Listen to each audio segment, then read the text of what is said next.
Heads and rockers, as you know, it's your favorite guy in the whole entire underground, the Odin of the underground, as Damage and Co. would put it. I'm Alton. I'm with Underground Noise Webzine. This is Webisode number 107. I would really appreciate, and I highly suggest and encourage that you subscribe to my channel. Support Sculforge. That's who I'm interviewing today. Welcome, dudes. How's it going today? Hey We're man, fine. how's We're it doing going? fine. We're doing fine. Is that allowed? Like, Thanks for having us. Oh, you're welcome. You guys can curse. It doesn't bother me. I mean, I do it myself, but hey, almost everybody does that. I can't say everybody. because it happens from time to time. I mean, it's DNA. Well, hey, it happens when you're a metalhead. The first question I would like to ask you guys is, what made you decide to put 26 songs on your album? I mean, it's a huge album. I mean, we've been bored a lot because it was Corona times and stuff, and we had to be at home all the time, and you know, it was just like the creative juices were flowing, and next thing we know, we had 26 songs. Sorry. You know, I think a little part of it was also that people would ask this question. I actually anticipated that, but I'm going to tell you a secret. Songs is maybe not the right term, because I don't know if you know Nightfall in Middle Earth by Blind Guardian. I've heard Blind Guardian, but I'm not familiar with that song in particular. It's the last good record that they made. No, I'm just joking. And they had spoken word parts on it, and I've not heard spoken word parts in between songs on a concept album in a long time. And when I was looking for music in COVID, in lockdown, I couldn't find any that I liked, and so I decided, we're going to do this ourselves. And that guy down there, he didn't play guitar at that time for 10 years. He hadn't played it in 10 years. And so it was quite some interesting adventure. But yes, it's part of the songs are spoken word parts, done by professional actors and unprofessional musicians, aka us. Are you guys trying to tell me that you're amateurs? Yeah. I mean, you're a professional in your own head at the same time, you know what I mean? Because if you're getting up on stage doing your thing, that makes you a professional. Yeah, that's true. Maybe. That's true. I think we're doing this for a long time. I mean, I've been out of the game for 10 years or something, and but we're not completely unprofessionals, not professionals, but I think yeah, I think we're not the so to say. How can I say this? Polly, maybe you can help me. Maybe you know what I'm looking for. You can try and explain it to me, and then I'll know. Yeah. Okay. Maybe it's because music is like our dads were musicians, and I think now I know what but we're not making a living out of music, you know.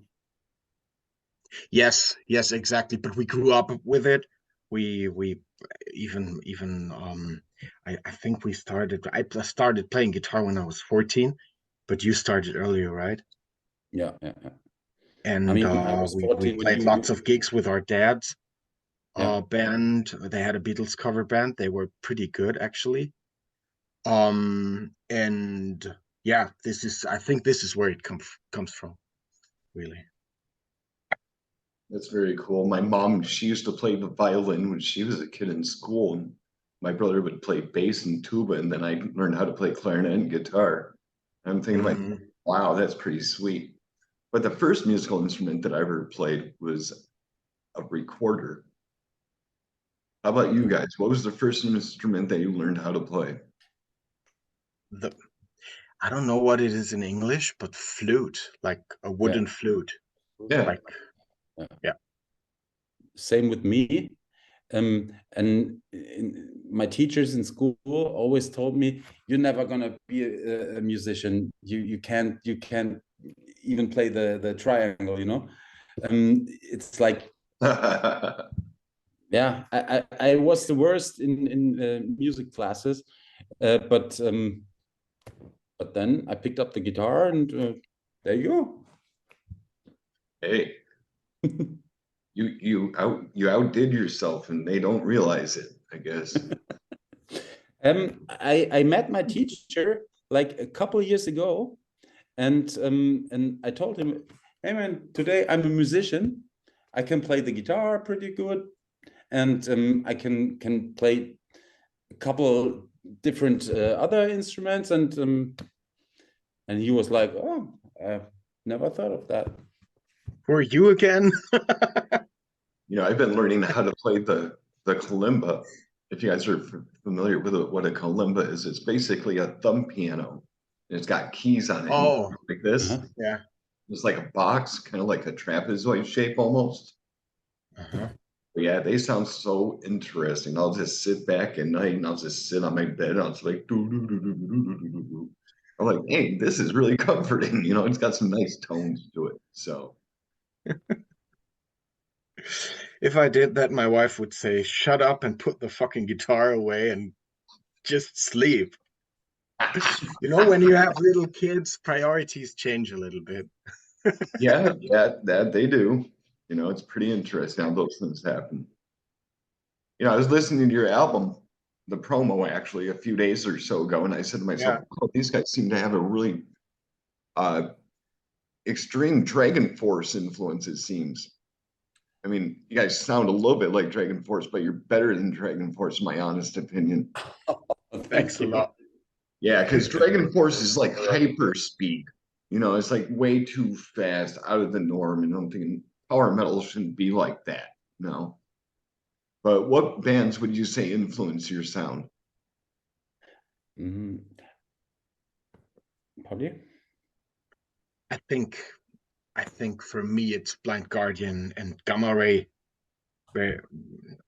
by far, and maybe also Iced Earth, but you probably cannot hear that as prominently. But yeah, Blind Guardian and Gamma Ray, I think. Of course, I mean, when Hammerfall brought out their first album back then, I started to get into metal, you know. Glory to the Brave back then, that was the time when I started to get into metal. And of course those things stick with you a little bit as well. But yeah, I think those are the two for me. How about you? For me, the first real metal band I got into was Megadeth. Megadeth was like, for me, it was like the blueprint for everything I want to do in metal. And nowadays it's a bit more broad. It's I think maybe Dragon Force had a little influence on me, like you can see here. And I also love Halloween and Skid Row and Dio, and I love so many, that there's so many great music out there, and I draw my inspiration from all the good stuff, you know. Even Pantera, I love Pantera. Pantera is one of the best bands in the world. That's really cool. And that's, I think the variation and the there's a piece of that's cool, and there's a piece of that, and you like glue it together and make your own bastard of all the influences and stuff you heard over the years. I just remembered something actually when I recruited Fabz, when I told him, hey, we're going to make a band together and it's going to be awesome. And I wanted to sound like Blind Guardian, Iced Earth, and Testament. I think those were the bands.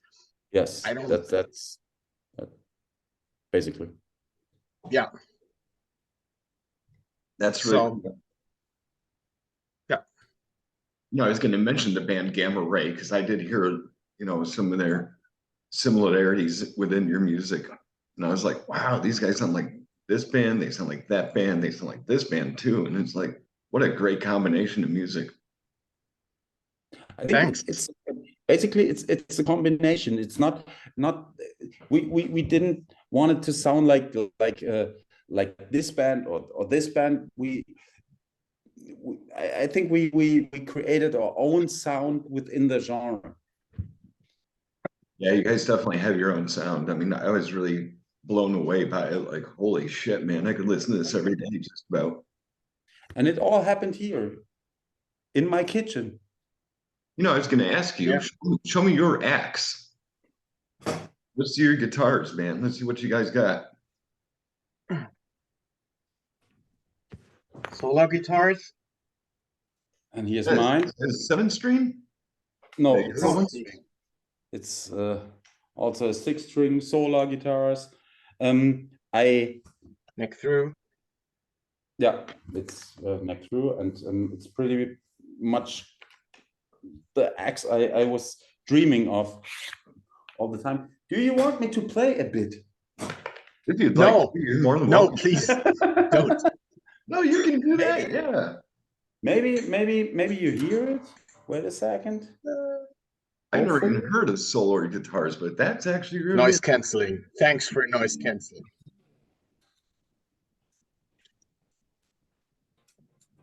Yeah, I can't hear anything he's playing. Nope. That's the only Good problem mix. with platforms. You know, they don't provide sound all the time for certain things. Yeah. I'm sorry. Yeah, I think it's the noise gate. Yeah, maybe the noise it down. So maybe I can. Is there a noise canceling filter? I don't know. I don't know how to operate this. But anyway, you've seen this beautiful solar guitar, and maybe you can imagine how it sounds. Just get an album and you hear it. Hey, I heard that. Sounded almost like my kalimba.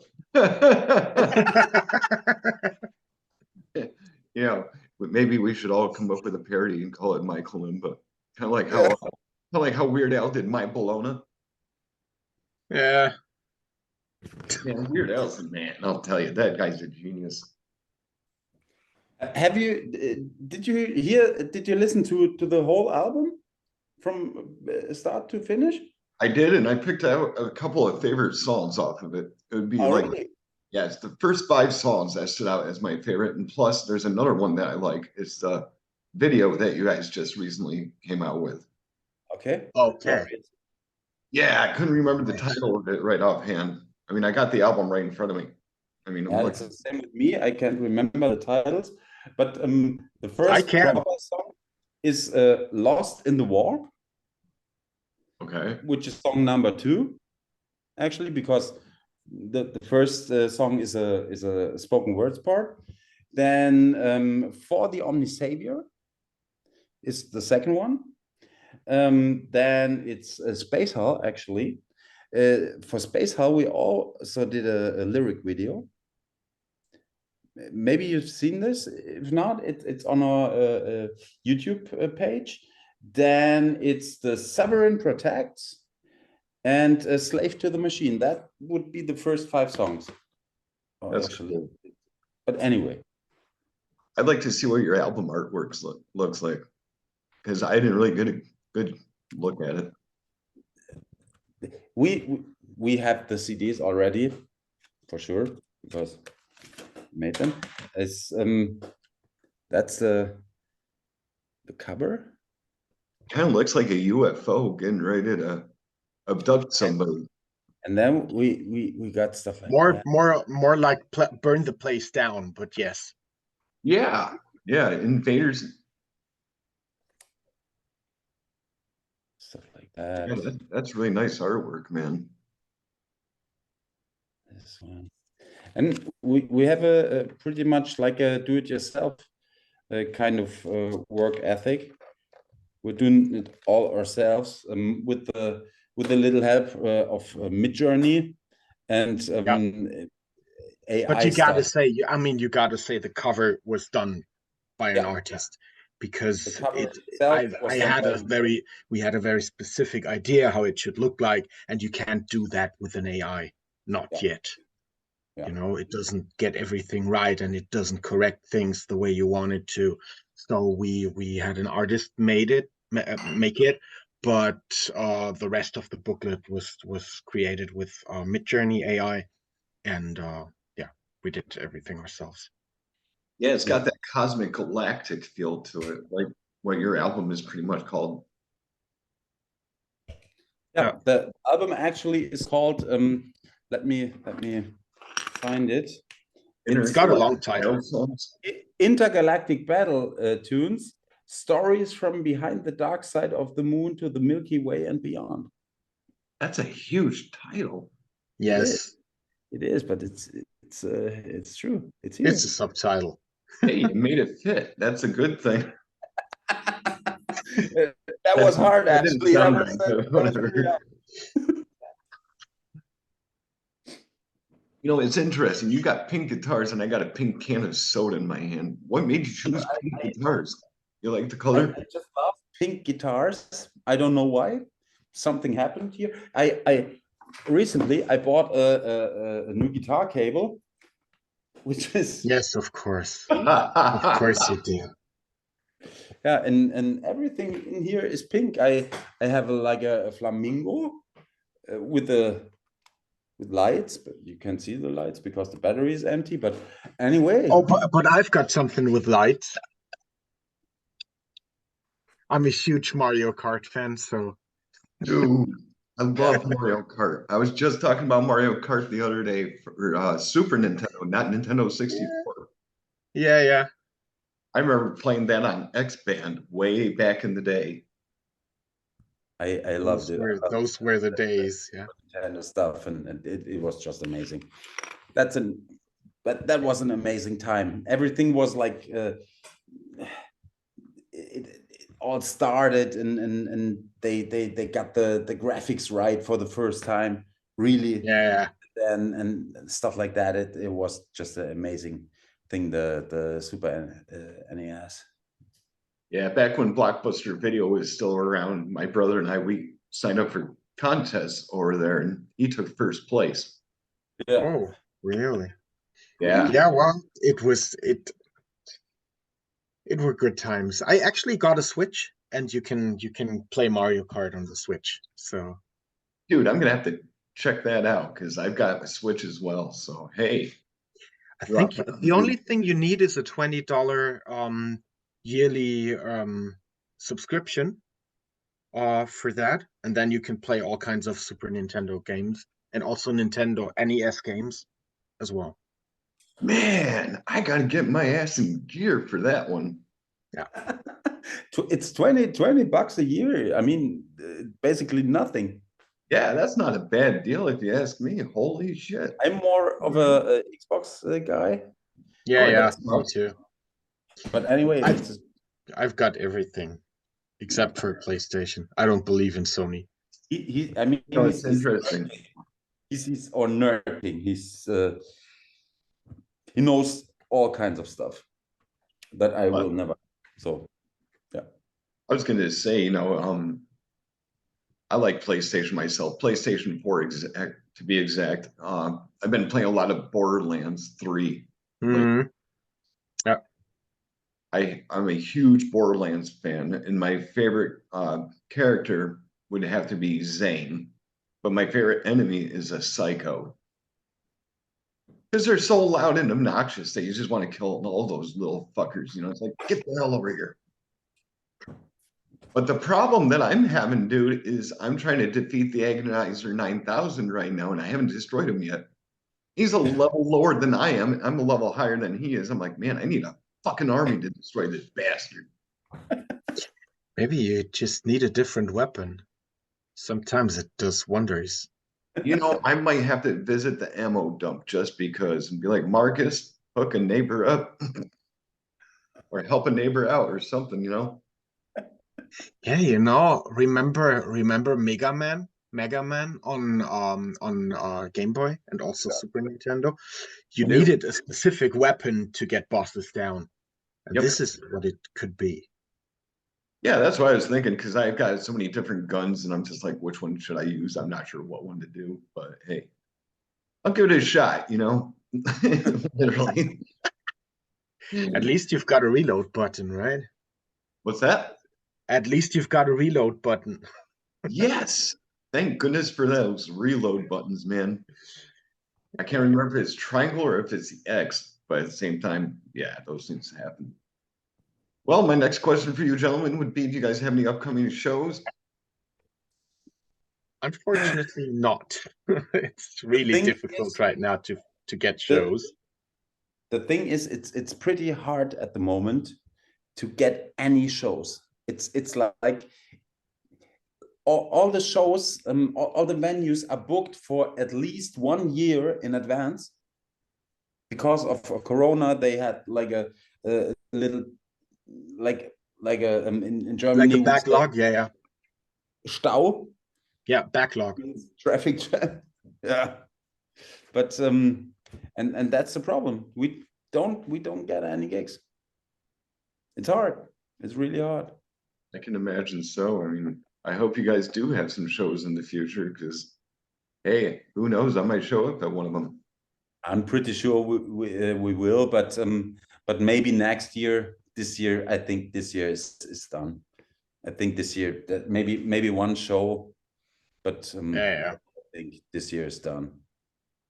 Actually, I think if we're lucky, we're going to play 2 more shows, and otherwise we're putting all cards on next year. yeah. And we've also got actually the second album. It's not ready, but it's close to ready. I'm sure you guys are really excited about that. Are there any details that you could give me about it, or did you want to keep that on the hush hush? You know, some people say it that way. I You think know, we're still writing songs, so we're not complete, I think, but I don't think it's going to be 26 again. Maybe half maybe the 22, maybe 22 this time. Yeah, I think so. that'll be And interesting. I think we this time the next time the elements we used on album number 1 will be refined, and like the rough edges will be like a diamond, you know. It's I think we have a lot more for the people to hear than that's always like on the first album. Yeah, but so but the first album is it's still not out, so who knows.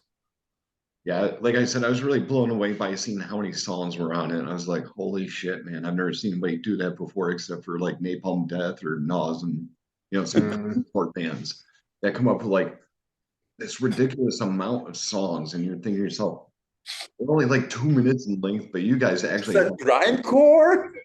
yeah, you guys actually have songs that are a little bit longer than just like 30 seconds or a minute or maybe a minute and a half, 5 seconds, whatever. But yeah, you guys have a lot of good sounds in your music, so Thanks. I really enjoy Thanks it. a lot. Yeah, That's really nice to hear. Actually, we love our music, but we actually don't know how people will react to it, because yeah, it's new. It's new for them. I mean, I heard it a million times, and I love the songs, but it's still it's a yeah. I can't wait for the people to hear it.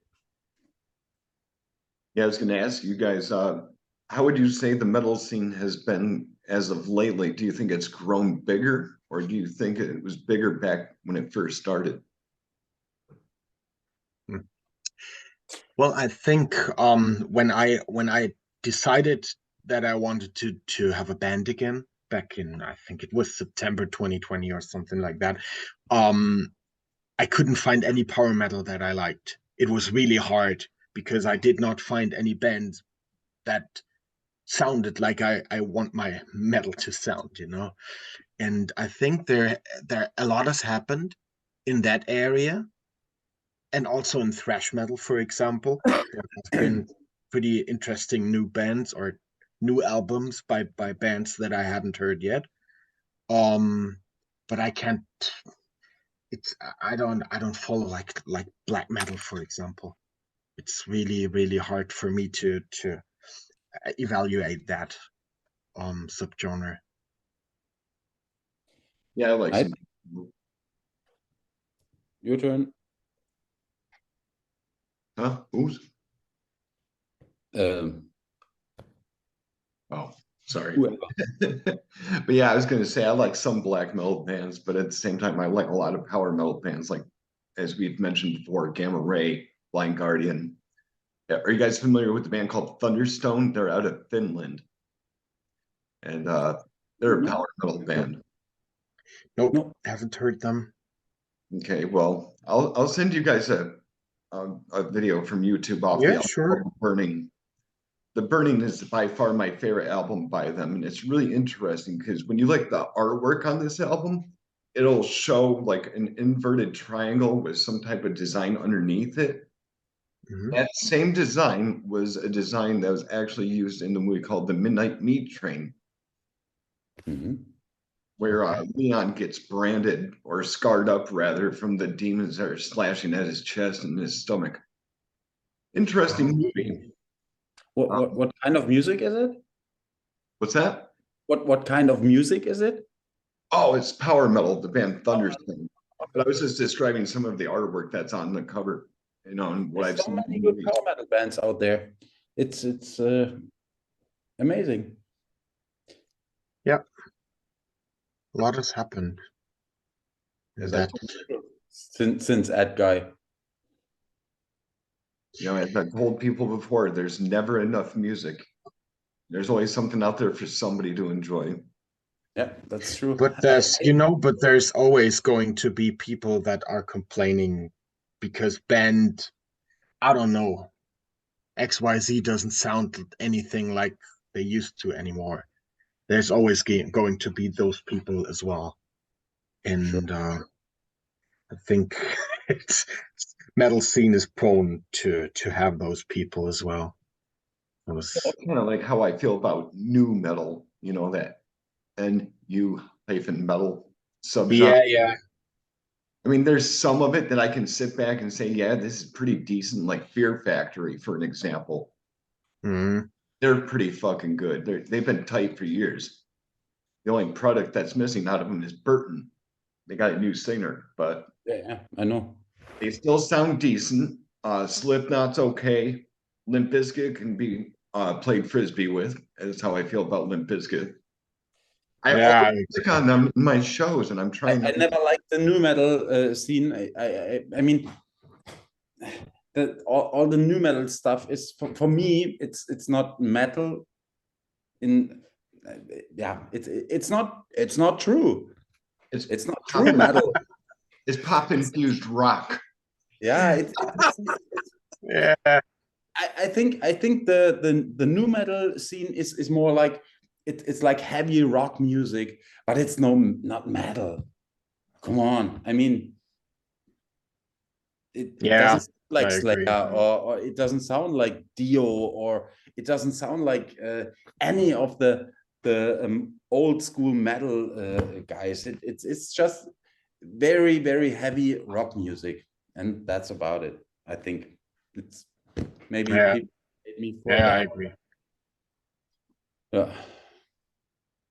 Well, guys, I've only got a few minutes left here with you this afternoon. That's true. 7 minutes. Yep, I got a couple more questions for you. What would you like to say to your fans, or what would you like to say to our friend David from the Metal List? Polly? Well, first and foremost, thanks a lot. And maybe yeah, I think you're going to enjoy the album. If you have a chance, listen to it from the first song to the last song under headphones for the first time. Because there's so many details hidden and buried somewhere. We really put a lot of effort into this. And it's it also took us 2.5 years to put this out, but yeah, I hope you're going to enjoy it. We also have a cat on it. Yeah, yes, actually, at least one. A screaming cat. That's interesting. Whose cat was it? I don't know. I think it was a sample. Okay, so I was going to say, if you guys have pets, It was a sample cat. I was about to say, stop pulling the cat hair out. You know, I've got a cat, so it's actually pretty cool. I love pets, but I can't have one here because I'm on the road all the time, and so no time for the cat. Yeah, you would have to cat-proof your house. Sometimes it's like that. All right, guys. Well, my last question would be this. Do you have any final words for Underground Noise Webzine? Thanks for having us. Yeah, it was Love you. very nice talking to you. Thanks for having us. I hope you enjoyed it as much as we did. And yeah. Absolutely. You guys are welcome. I'm glad you could be here today. It's been awesome. All right, man. Cool. You take care. Hey, you guys do the same. Thanks and stay brutal.